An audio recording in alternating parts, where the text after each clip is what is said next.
12 November 2025 ବୁଧବାର। ରାଶିଫଳ।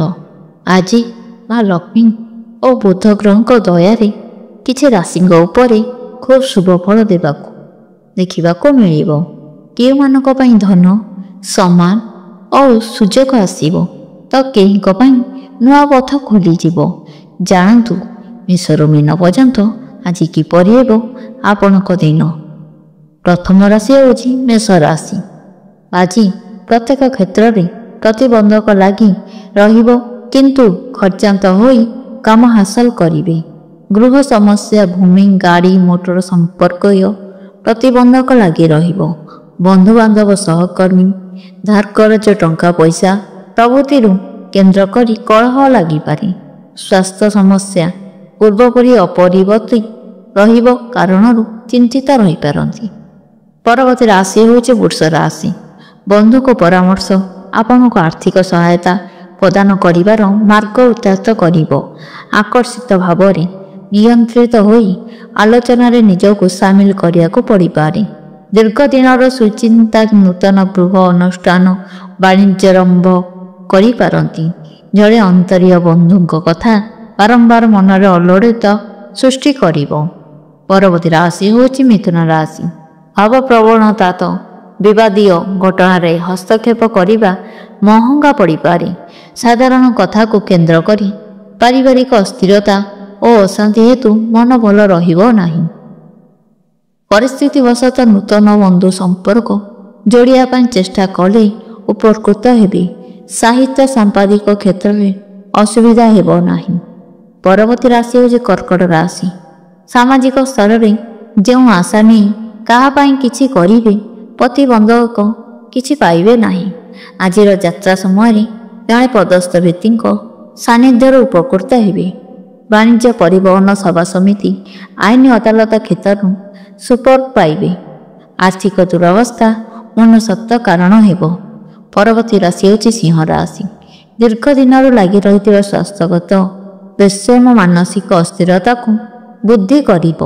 କର୍ମକ୍ଷେତ୍ରର ବିଭିନ୍ନ ସମସ୍ୟା ବିଷୟରେ ସମାଧାନର ଚିନ୍ତା ମନକୁ ସାମୟିକ ବିବ୍ରତ କରିପାରେ। ତରବରିଆ ଯାତ୍ରାରୁ ଦୂରେଇ ରହିଲେ ଭଲ। ରଚନାତ୍ମକ କାମ, ଅଧ୍ୟାପନ, ପରିବହନ, ନିର୍ମାଣ, ବାଣିଜ୍ୟ, ବ୍ୟବସାୟ ସକାଶେ ଦିନଟି ବହୁତ ଭଲ। ପରବର୍ତ୍ତୀ ରାଶି ହେଉଛି କନ୍ୟା ରାଶି। ଆଜି କର୍ମକ୍ଷେତ୍ରରେ ଅନ୍ୟମାନଙ୍କ କଥାକୁ ସହଜରେ ଗ୍ରହଣ କରିପାରିବେ ନାହିଁ। ସମୟ ସୁବିଧାକୁ ନେଇ ବନ୍ଧୁଙ୍କ ପାଖରେ ଅଭାବ ଅସୁବିଧା ଜଣାଇଲେ ଆଶା ପୂରଣ ହେବ। ଅନ୍ୟ ଦ୍ୱାରା ସମ୍ପନ୍ନ କରାଯାଇଥିବା କାମର ସମୀକ୍ଷା ପାଇଁ ବ୍ୟସ୍ତତା ଅନୁଭବ କରିବେ।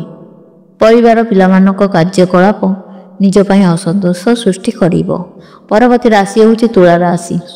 କର୍ମକ୍ଷେତ୍ରରେ ଅବସ୍ଥିତ ପାରିବାରିକ ଜୀବନକୁ ପ୍ରଭାବିତ କରିବ। ମାନସିକ ଅଶାନ୍ତି ଜନିତ ପ୍ରତ୍ୟେକ କାମରେ ଜଗ୍ରମୋହନଥ ଯନ୍ତ୍ରଣାକୁ ବଢ଼ାଇପାରେ। ଆନୁଷ୍ଠାନିକ କାମରେ ଯୋଗାଯୋଗ ସମୂହ ସଙ୍ଗକୁ ଅପରିଚିତ ବ୍ୟକ୍ତିଙ୍କ ସହ ମିତ୍ରତା ବନ୍ଧନରେ ଆବଦ୍ଧ ହୋଇପାରନ୍ତି। ସାହିତ୍ୟ, ସଙ୍ଗୀତ, ଚଳଚ୍ଚିତ୍ର କ୍ଷେତ୍ରରେ ଦୁର୍ନୀତି ପରିଲକ୍ଷିତ ହେବ। ପରବର୍ତ୍ତୀ ରାଶି ହେଉଛି ବିଛା ରାଶି। ବିଛା ରାଶି ପାଇଁ ଆଜିର ଦିନ ପୂର୍ବସ୍ଥିତିକ ସ୍ଥାନକୁ ପରିଚାଳିତ ସହିତ ଯାତ୍ରା କରିପାରନ୍ତି। ବନ୍ଧୁ ମିଳନ, ସଙ୍ଗକୁ ଆନୁଷ୍ଠାନିକ କାମ ଓ ସାମୂହିକ ଆଲୋଚନା ଫଳ ଦେବ। ବ୍ୟବସାୟ ଓ ଶିଳ୍ପ କ୍ଷେତ୍ରରେ ସହଜ ଓ ସୁବିଧାରେ ଲକ୍ଷ୍ୟ ହାସଲ କରିବେ। କର୍ମକ୍ଷେତ୍ରରେ ପ୍ରତ୍ୟେକ କଥାକୁ ହାଲୁକା ଭାବରେ ଗ୍ରହଣ କଲେ କ୍ଷତିରେ ପଡ଼ିବାର ଆଶଙ୍କା ରହିଛି। ପରବର୍ତ୍ତୀ ରାଶି ହେଉଛି ଧନୁ ରାଶି। କର୍ମକ୍ଷେତ୍ରରେ ସମସ୍ୟା ଲାଗି ରହିଥିଲେ ମଧ୍ୟ କାମ ଅଟକିବ ନାହିଁ।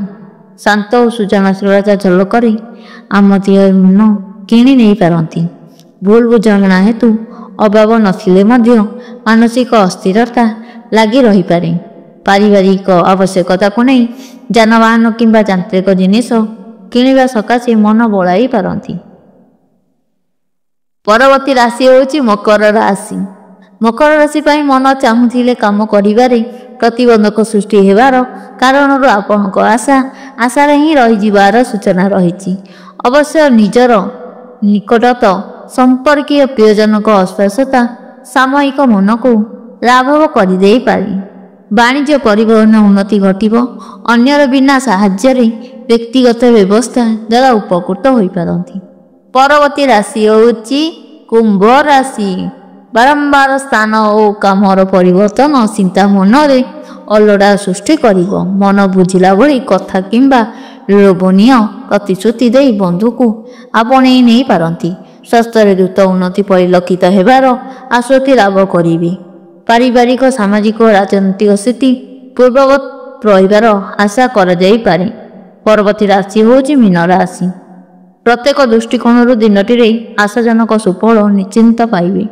ଶିଳ୍ପ ବ୍ୟବସାୟ ନିର୍ମାଣ ଓ ପରିବହନ କ୍ଷେତ୍ରରେ ତରବରିଆ ପଦକ୍ଷେପ ନିଅନ୍ତୁ ନାହିଁ।